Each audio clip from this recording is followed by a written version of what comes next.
Did you know?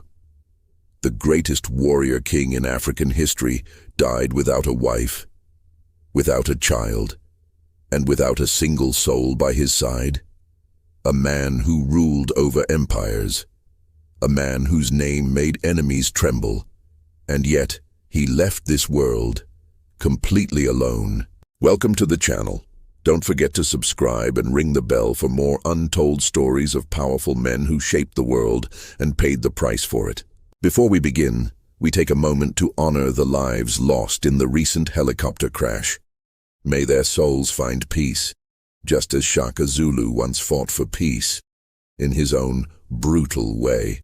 Shaka Zulu's story begins in hardship.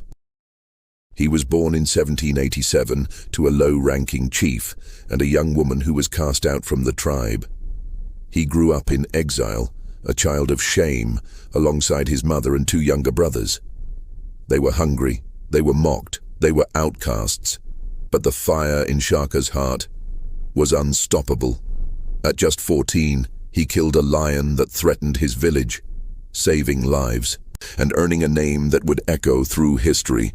He didn't inherit power, he fought for it. By the age of 23, he had taken control of the Zulu tribe by sheer force, strategy, and unshakable will. Under Shaka's leadership, a scattered people became a nation. He redefined African warfare. He introduced the short stabbing spear, the Iklwa, and forged the infamous buffalo call, soldiers trained to kill without hesitation.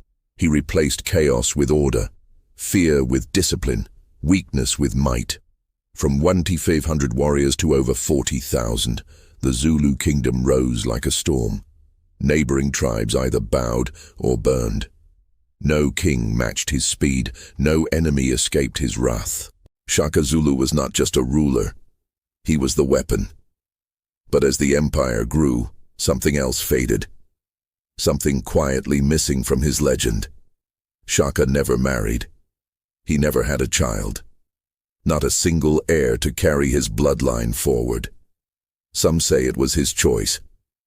That he believed love was a distraction, that a family would be used against him. Others whisper that he was cursed, destined to lead thousands into battle, but never hold a child of his own.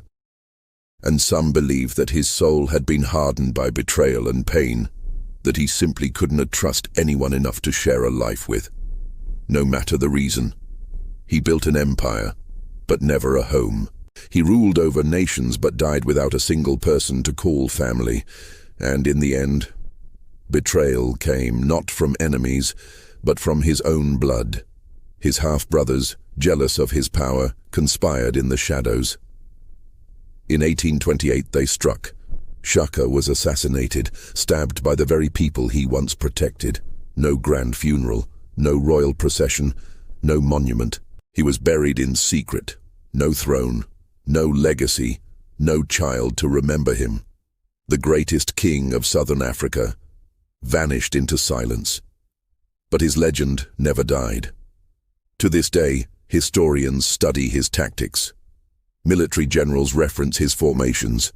Zulu children are still raised hearing tales of his bravery and brilliance. He had no son, but he left behind a story of rage and glory, of blood and silence.